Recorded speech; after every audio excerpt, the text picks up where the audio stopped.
What's up, future shredlords? Welcome back. Death to the Fingers. Going to be looking at the secret way to practice scales and chords, essentially what I call free play. This is an important concept. It can break down the barriers, if you will, with respect to understanding the modes and modal chord progressions. And it just opens a lot of doors using some basic music theory. So we're going to look at all the, the constituent components, if you will. And we'll do a couple. Obviously, you already heard the intro, so I'm just going to do a bit of explanation on the chord section. And then we're going to do another one with respect to the scales, where I break it down even more, showing you how to practice the scales modally and how to think about that.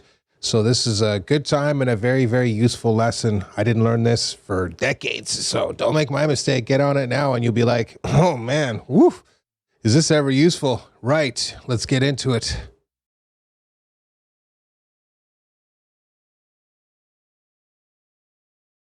All right, you heard it from the intro there. Essentially, I'm playing in the key of E major. I'm using the cage system, and I'm using the diatonic scale system to move these triad fragments all over the fretboard, based around, obviously, the diatonic scale degrees of E major. Wow, I can't believe I actually got through that. I gave it a few whacks before. It's a bit of a mess. So I'm going to leave it there. Essentially, the thing here to remember is number one, again, remembering how to break down these bigger chord systems from the cage system into small, sort of like 3-note groupings, micromanaging, if you will, the major and the minor and whatnot. That right there is a huge amount of work. And obviously very beneficial to you. So start doing things like that, even if you're just playing them one note at a time, like in a sort of rapid fire arpeggio situation, but also start practicing them as just like chords in and of themselves.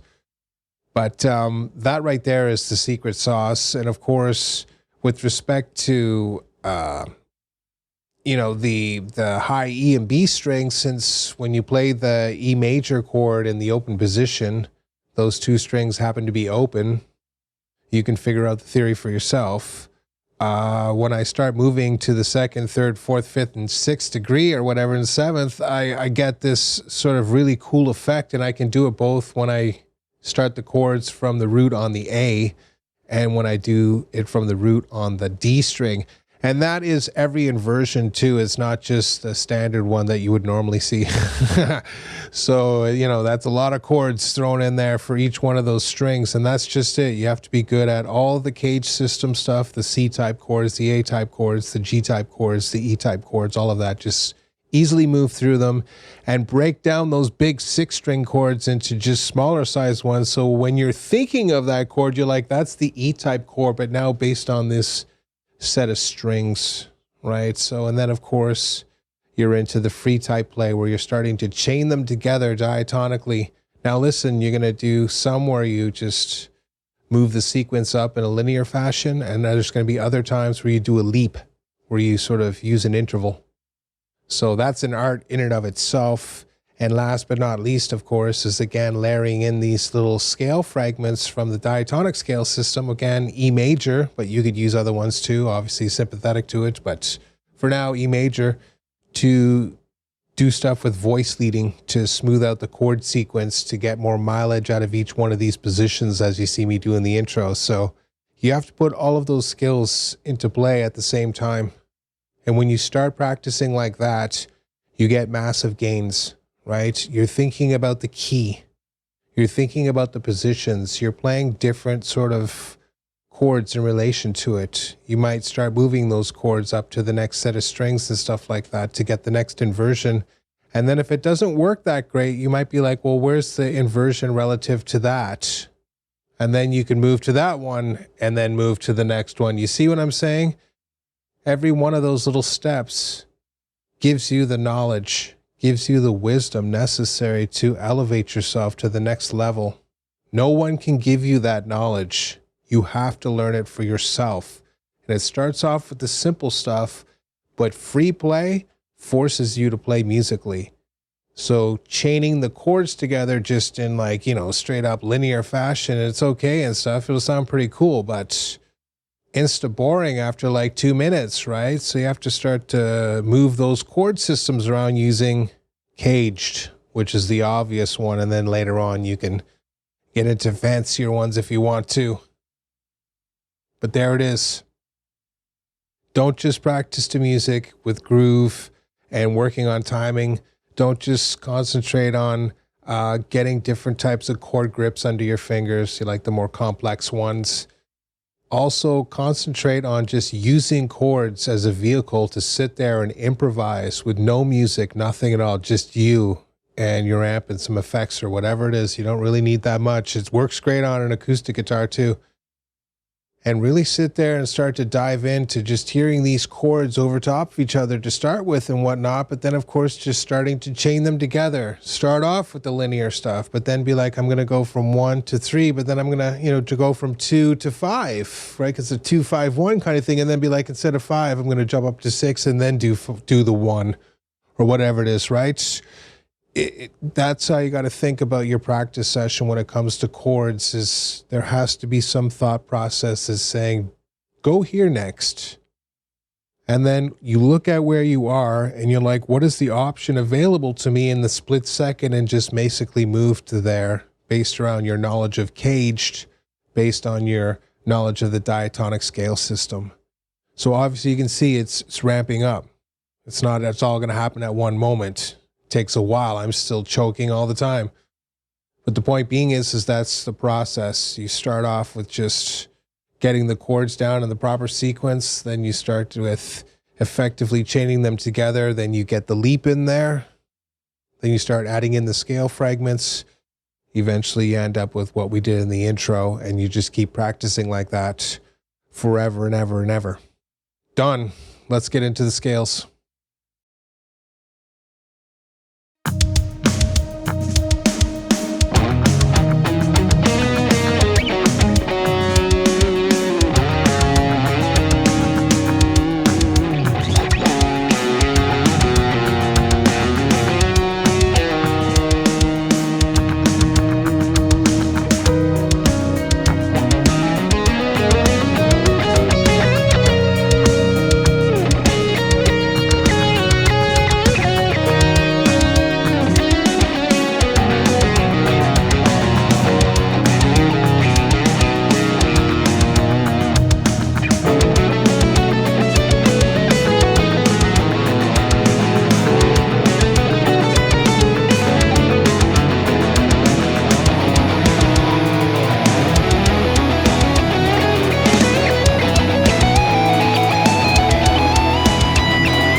All right, you heard the little improv there at the beginning, essentially just a very sort of rough approximation of how you should be practicing scales and stuff like that. This is the secret way to practice scales musically.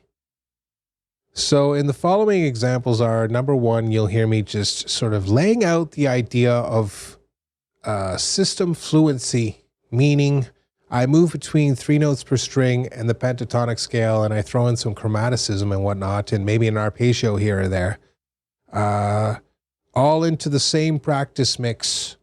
That's how I practice. It's not just practice the scales, then practice this, and then no. It's all at the same time. Start off with the pentatonic, then move to an arpeggio, then do 3 notes per string, then do 2 notes per string arpeggio, then back into the pentatonic. Oh, I'm going to add some chromaticism here. Oh, looks harmonic minor territory.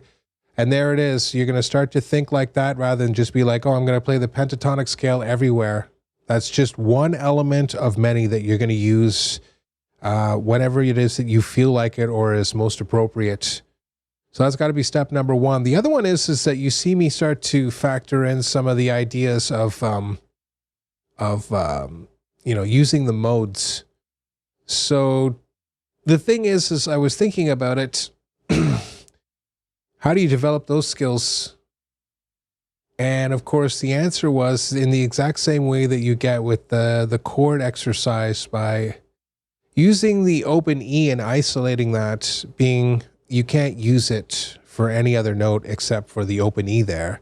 You can then start to layer scales underneath it. that open E, you know, that are sympathetic to it, like B major, like D Lydian. And when you do that, you get the sound of the modes. Now, I'm not going to go into super deep detail and stuff like that, obviously, because there's no time in this video for that, and I don't want to bog it down. But, and there's lots of information, obviously, on this stuff, so. But the thing is practicing it, right? Effectively, I'm thinking about playing the 3 notes per string stuff on the A string rather than doing it on the low E string. So when I do B major, I'm still thinking it's essentially 3 notes per string, but just starting on the A string, and that means there's a small shift that has to happen between the G and the B string. And so that's how I like to see that. I don't sort of reverse engineer it back down to 3 notes per string or whatever. It would be like Mixolydian or something. No. I just see 3 notes per string starting on the A string. Of course, moving up, it'd be on the D string and all that stuff. And of course, you should be doing the same thing. When you start doing that, I guarantee you, you'll get a very, very deep appreciation for the number of choices you can get just in one simple position. And once you start practicing like that, well, then sky's the limit kind of deal. It's like the crazy super shredmeisters that can do like 6 trillion licks with like within 5 frets of each other, right? And that's how they do it. And we're doing a much more sort of simplistic version of that. But you'll hear me go through the major system, I guess you should say, or I could say. Well, you should say, and I could say. You know how it is. Then the next one I do, of course, is, I'm pretty sure it's the Lydian one. And then I do Mixolydian, I'm pretty sure, right? Because you'll see me do a resolution with the open B. My point being here is that you got to really dig deep in terms of like maximizing your scale knowledge and learning these modes, learning how these flavors apply are very important. Because, of course, later on when you start doing your improvisations, these are the things that help shift the listener's focus away from the obvious to something else for like a little while. And then you shift back into the diatonic key and you do one of the wow factor licks or something like that. And people's mouths just drop open. Okay, this subtle shift, the use of modes and modality, either in chords or with, of course, the scales themselves, is the thing that gives you the tool, if you will, that gives you the ability to shift that focus. And it's by degrees, obviously. It can be very subtle, right? Just a little bit like this, or you can do a big, huge swing like that, right? So that's the thing is once you start to understand how these flavors work, you're good to go. So you'll see me again sort of mess around with the idea of system fluency, just playing 3 notes per string, the classical method, and the minor pentatonic scale with a few arpeggios probably all together and just practicing all over the fretboard like that. And then, of course, you'll hear me do the 3 variants of the modal interchange where I'm going to do the major scale, then the Lydian mode, and I'm pretty sure it's Mixolydian next.